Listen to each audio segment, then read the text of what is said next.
Have you ever heard a story about someone doing a complete 180? I mean, a total radical transformation.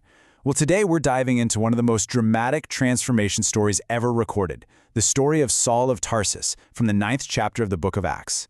This is the story of how a movement's greatest enemy became its most powerful champion. So here's how we're going to break this incredible event down.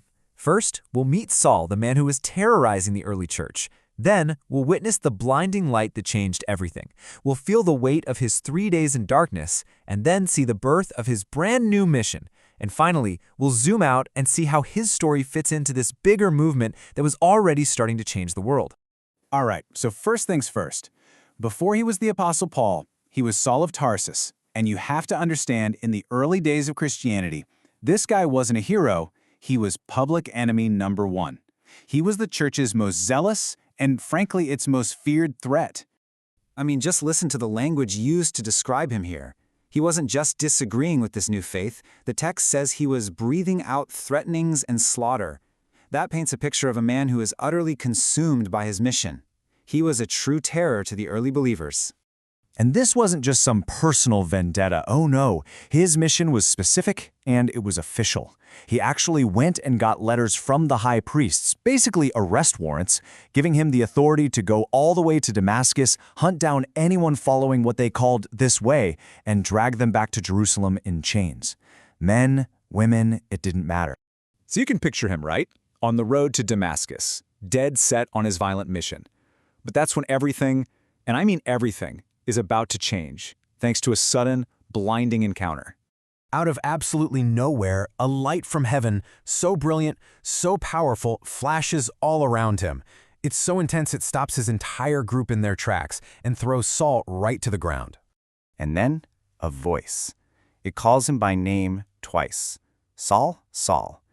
And then it asks this question that just cuts right to the very core of his whole life's purpose. Why are you persecuting me? This wasn't some theological debate. This was a direct, personal challenge. So when Saul asks who's speaking, the voice identifies itself. I am Jesus, whom thou persecutest. Wow, think about that. The message is crystal clear. When you attack my followers, you are attacking me directly. And that line, it is hard for thee to kick against the pricks, it's this powerful metaphor. It's like an ox injuring itself by kicking against the sharp goads a farmer uses to guide it. A painful, futile struggle against a will far, far greater than your own. So what happens after an experience like that? I mean, where do you even go from there? Well, the dramatic light on the road gives way to 3 days of quiet, profound, and probably terrifying darkness. Saul gets up, but he can't see a thing. He's been struck completely blind.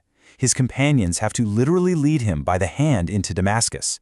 And for 3 full days, he's in total darkness. He doesn't eat, he doesn't drink. This isn't just a physical ailment, this is a forced timeout. A moment where his entire world, everything he believed, has been turned completely upside down. Meanwhile, while Saul is in darkness, a disciple there in Damascus named Ananias has his own vision. He is told to go find Saul. Now, Ananias knows exactly who Saul is. He's like, are you sure? That's the guy who came here to arrest people like me. He is understandably afraid, but he obeys. He finds Saul, and in this just incredible act of faith and forgiveness, he lays his hands on him, calls him brother Saul, and his sight is restored. And with his sight back, Saul gets baptized, and the change is immediate. It is absolute. This isn't just the end of his old life of persecution. It's the explosive start of a brand new mission. I mean, just look at this contrast. It is night and day. The man who breathed threats and slaughter now preaches Christ in the very synagogues he planned to raid. The man who came to arrest believers now completely confounds his old allies with his arguments. The greatest enemy of the faith has become its chosen vessel, destined to carry the message to the world. The turnaround is just staggering. Now, as wild and dramatic as Saul's story is, it's really important to remember that it wasn't happening in a vacuum. So let's zoom out for a second and see that this was all part of a much larger movement that was spreading across the whole region.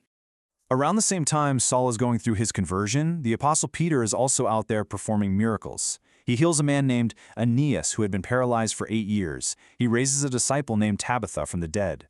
And these weren't just isolated events, these were powerful signs that were fueling belief and growing the community like crazy. So what was the end result of all this? Well, with their number one persecutor now on their team, and with miracles happening left and right, the churches finally got a chance to breathe. They had a period of peace, and they didn't just survive, they were strengthened, they grew, and they multiplied all throughout the region. You know, the story of Saul really leaves us with this huge, profound question. We've just witnessed one of the most radical reversals in history, a man of violent conviction transformed into a man of passionate faith. And it really forces us to ask, what does it truly take to change a human heart that completely?